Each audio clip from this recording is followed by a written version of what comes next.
আমাকে যারা ছাত্রলীগপন্থী অফিসার তারা ইচ্ছামতো ফুটবলের মতো আমি একটা ফুটবল ডিবি কার্যালয় আমি একটা ফুটবল ছিলাম এইটুকু আপনাদেরকে বলি আমাকে তো বাঁচতে দিবেন আমাকে বলছে পঙ্গু করে দিবে ইলিয়াস আলীর মতো সুস্থ শরীর এই যে দেখ এখনো এই শার্টটাও শুকায় নাই এই এখনো শুকায় নাই অনেকের কাছে মুসলেকা চায় মুসলেকা যে বাইরে যেন রাজনীতি না করে আর আমাকে বিশেষ করে আমি কেন নির্বাচনে গেলাম না 12 কোটি টাকা আমার অফার দিয়েছে ষষ্ঠমন্ত্রী বাসায় নিয়ে গেছে বিনোদ এও জানিয়েছেন যে তার গোপন অঙ্গে জিজ্ঞাসাবাদের নামে রিমান্ডের নামে তার গোপন অঙ্গে পর্যন্ত লাথি মারা হয়েছে এটা উনি নিজ মুখে আদালতকে বলেছেন অমানবিকভাবে তাদেরকে পশুর মতো আজকে টেনে নিয়ে আসা হয়েছে আদালতে। সম্মানিত দর্শক মণ্ডলী, বিপি নুরুল হক নূরকে গ্রেপ্তার করে তাকে রিমান্ডে নিয়েছে, এমনকি রিমান্ডের নামে এরকমভাবে তাকে অমানবিক নির্যাতন করেছে যে তার গোপনাঙ্গে লাথি দিয়েছে এমন কথা সেই বিপি নুরুল হক নূর নিজেই আদালতে বলেছেন। শুধু তাই নয়, তাকে কিভাবে নির্যাতন করেছে এমনকি আপনারা অনেকে দেখেছেন যে গাড়ি থেকে সে কথা বলেছে যে তাকে পঙ্গ করে দিবে, তাকে বাঁচতে দিবে না, এমন কথা বিপি নুরুল হক নূর বলেছে। শুধু তাই নয়, আরও বিস্তারিত বিপি নূরের বক্তব্যটি আপনাদেরকে শোনাবো এই ভিডিওতে, তার সাথে সাথে আপনাদেরকে দেখাবো ইতিমধ্যে বিপি নুরুল হক নূরের আইনজীবী কি বলেছেন বিপি নূরের এই গ্রেপ্তার এমনকি রিমান্ড নিয়ে, এমনকি সে কবে জামিন পাবে। বিস্তারিত তথ্য থাকবে এই ভিডিওতে, এই জন্য ভিডিওটি খুবই গুরুত্বপূর্ণ, এক সেকেন্ডেও না টেনে ধৈর্য সহকারে শেষ পর্যন্ত দেখবেন। চ্যানেলে নতুন দর্শক হলে অবশ্যই চ্যানেলটিকে সাবস্ক্রাইব করে পাশে থাকা বেল বাটনটি অন করে দিবেন। প্রিয় দর্শক, কথা না বাড়িয়ে ভিডিওতে একটি লাইক দিয়ে দেখতে থাকুন সম্পূর্ণ ভিডিওটি। আমাকে যারা ছাত্রলীগপন্থী অফিসার তারা ইচ্ছামতো ফুটবলের মতো আমি একটা ফুটবল ডিবি কার্যালয় আমি একটা ফুটবল ছিলাম এইটুকু আপনাদেরকে বলি আমাকে তো বাঁচতে দিবেন আমাকে বলছে পঙ্গু করে দিবে ইলিয়াস আলীর মতো সুস্থ শরীর এই যে দেখ এখনো এই শার্টটাও শুকায় নাই এই এখনো শুকায় নাই অনেকের কাছে মুসলেকা চায় মুসলেকা যে বাইরে যেন রাজনীতি না করে আর আমাকে বিশেষ করে আমি কেন নির্বাচনে গেলাম না 12 কোটি টাকা আমার অফার দিয়েছে ষষ্ঠমন্ত্রী বাসায় নিয়ে গেছে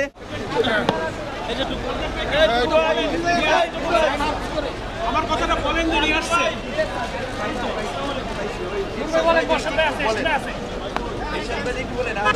রিমান্ডে নিলে ব্যাপক চর্চা ঝুলাইয়া গরু ছাগলের মতো ঝুলাইয়া কারেন্টের শক দেয় এবং সিনিয়র জুনিয়র নাই চট থাপ্পড় গরুর মতো হাত পাও বাইন্দা পিটাইতেছে বারবার রিমান্ডে নিলে আরো টর্চার করবে আপনারা আইনগতভাবে বলেন রিমান্ডে নিলে যে রিমান্ডের যে নির্দেশনা যে একজন ম্যাজিস্ট্রেট রিমান্ডে একজন ম্যাজিস্ট্রেট যে উপস্থিত থাকা অবস্থায় যে কথা বলবে সেইভাবে ব্যবস্থা করতে টর্চার করে সবাইকে ব্যাপক মাত্রায় যেন রাজনীতি না করে অনেকের কাছে মুসলেকা চায় মুসলেকা যে বাইরে যেন রাজনীতি না করে আর আমাকে বিশেষ করে আমি কেন নির্বাচনে গেলাম না 12 কোটি টাকা আমার অফার দিয়েছে ষষ্ঠমন্ত্রী বাসায় নিয়ে গেছে তারপর আমি কেন নির্বাচনে গেলাম না শেখ হাসিনাকে নিয়ে গালিগালাজ করি বক্তব্য দেই সরকারকে নিয়ে এই কারণে আমাকে যারা ছাত্রলীগপন্থী অফিসার তারা ইচ্ছামতো ফুটবলের মতো আমি একটা ফুটবল ডিবি কার্যালয় আমি একটা ফুটবল ছিলাম এইটুকু আপনাদেরকে বলি এখনো যদি আমার সুস্থ শরীর এই যে দেখ এখনো এই শার্টটাও শুকায় নাই এই এখনো শুকায় নাই আপনারা একটু তো বলেন অন্তত রিমান্ডে যে আমরা এই সরকারের পতন ছাড়া আমাদের বাঁচার এবং জাতির মুক্তির পথ নাই সরকার পতন না হওয়া পর্যন্ত হ্যাঁ আমাকে তো বাঁচতে দিবেন আমাকে বলছে পঙ্গু করে দিবে ইলিয়াস আলীর মতো যদি আমি ওদের আমাকে বলছে যে পঙ্গু করে দেবে আমার মতো দু একজন নূর না থাকলে তাদের কিচ্ছু হবে না আমি শুধু এইটুকু বলি যে আমার শারীরিক পরীক্ষা করার দরকার চিকিৎসা করা দরকার আমার ইনজেকশন পুশ করছে এটি কি বিভিন্ন এও জানিয়েছেন যে তার গোপন অঙ্গে জিজ্ঞাসাবাদের নামে রিমান্ডের নামে তার গোপন অঙ্গে পর্যন্ত লাথি মারা হয়েছে এটা উনি নিজ মুখে আদালতকে বলেছেন। অমানবিকভাবে তাদেরকে পশুর মতো আজকে টেনে নিয়ে আসা হয়েছে আদালতে এবং সেই সঙ্গে আজকে আবার তাদেরকে 5 দিনের রিমান্ডে দেওয়া হয়েছে। বিজ্ঞ আদালত আমাদের কথা শুনেছেন, শোনার পরে আমাদের সিনিয়র লার্নার যেটা বললেন যে 5 দিনের রিমান্ড মঞ্জুর করেছেন সেই সাথে আদেশ দিয়েছেন যে ওনাকে যেন প্রপার মেডিসিন এবং খাবার দেওয়া হয়। তিনি ঘাড়ে ভর করে কিন্তু শুক্রবার আদালতে উঠেছিলেন। এমত অবস্থায় আমরা বিজ্ঞ আদালতকে বলেছি যে বিজ্ঞ আদালত জুডিশিয়াল মাইন্ড অ্যাপ্লাই করে অন্তত সে সুস্থ হোক, সুস্থ হওয়ার পরে যদি রিমান্ডের প্রয়োজন হয় তাহলে সুস্থ হওয়ার পরে। আজকের যে মামলা এসছে এই মামলাটা হলো মেট্রো রেল ভাঙার মামলা, তার 50 কোটি টাকার মামলা, তার ক্ষতিপূরণ হিসাবে তাদেরকে মামলা আসামিভুক্ত করছে ভিপি নূরকে এবং বিএনপির সমস্ত নেতৃবৃন্দ এবং জামাতের নেতৃবৃন্দদেরকে। তাই এখন আমরা রিমান্ড তার জায়গায় 10 দিনের রিমান্ড চেয়েছে, আদালত 5 দিনের রিমান্ড দিয়েছে। আমরা এই রিমান্ডটা তারা যেহেতু অসুস্থ শারীরিকভাবে আপনারা দেখলেন, সে হাঁটতে পর্যন্ত পারতেছে না, দাঁড়াতে পর্যন্ত পারতেছে না, এবং তার আগের যে 5 দিনের রিমান্ডে তাদেরকে ঝুলায় পিটাইছে, এটা মানে আসামিরা এবং ভিপি নূর নিজে বলছে যে প্রত্যেকটা আসামিকে তারা ঝুলায় পিটাইছে। তো এবারও তাকে সে আদালতকেও অবগত করছেন।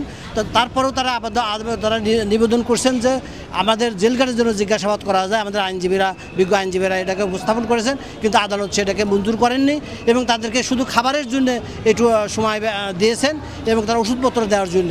পূর্ণাঙ্গ আদেশ এখনও ম্যাজিস্ট্রেট মহোদয় দেননি, উনি তার চেম্বারে বসে পূর্ণাঙ্গ আদেশ দেবেন, তারপরে আমরা বুঝতে পারবো যে পরবর্তীতে এই মামলা তাদের কি আদেশ দিলেন আর কি। তবে এটুকু 5 দিনের রিমান্ড মঞ্জুর করেছেন আর কি। কাফরুল থানার মেট্রো রেল মামলা, নুরুল হক নূর সহ প্রায় অজ্ঞাতনামা সবাইকে আসামি করেছে। বিএনপি, জামাত, ভিপি নূর সহ অনেক অজ্ঞাতনামা। এর মধ্যে গ্রেপ্তার দেখাইছে আজকে ভিপি নূরকে, আপনার আমিনুল ইসলামকে, টুকুকে এবং রিজবিকে এবং গোলাম পারোয়ারকে, জামাত ইসলাম গোলাম পারোয়ারকে। তা এখন এদের 10 দিনের রিমান্ড চেয়েছিল প্রসিকিউশন, তাদের 5 দিন মঞ্জুর করেছেন। আদালতে নূর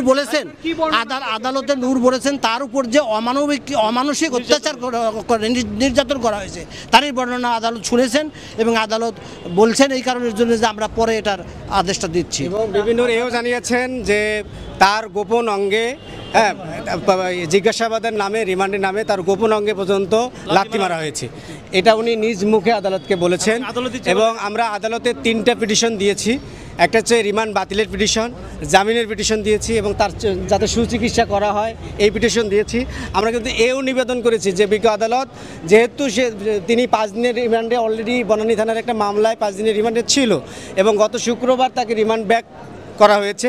এবং আপনারা সামাজিক যোগাযোগ মাধ্যম এবং গণমাধ্যম অর্থাৎ ন্যাশনাল এবং ইন্টারন্যাশনাল যে গণমাধ্যম এর মাধ্যমে দেখেছেন যে তিনি ঘাড়ে ভর করে কিন্তু শুক্রবার আদালতে উঠেছিলেন।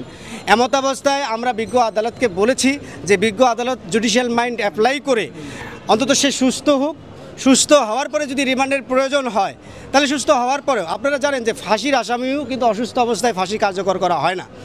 আমরা আদালতকে এও বলেছি যে বিজ্ঞ আদালত যে নুরুল হক নূর কোনো চোর বাটপার কোনো দাগি আসামি নয়।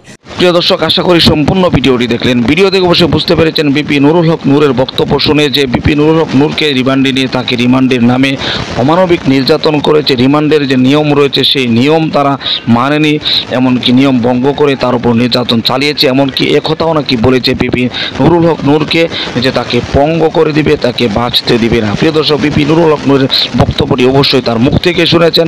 এমনকি তার আইনজীবী ইতিমধ্যে কিন্তু সেই নূরের বক্তব্যটি কিন্তু মিডিয়ার সামনে এসে প্রকাশ করেছেন যে আদালতে সে নিজে সাক্ষী দিয়েছে যে তাকে কিভাবে নির্যাতন করেছে। প্রিয় দর্শক, এই বিপি নুরুল হক নূর সম্পর্কে এমনকি এই বর্তমান পরিস্থিতি সম্পর্কে আপনার স্থান থেকে আপনার মূল্যবান মতামতগুলো কমেন্ট বক্সে জানিয়ে দিবেন।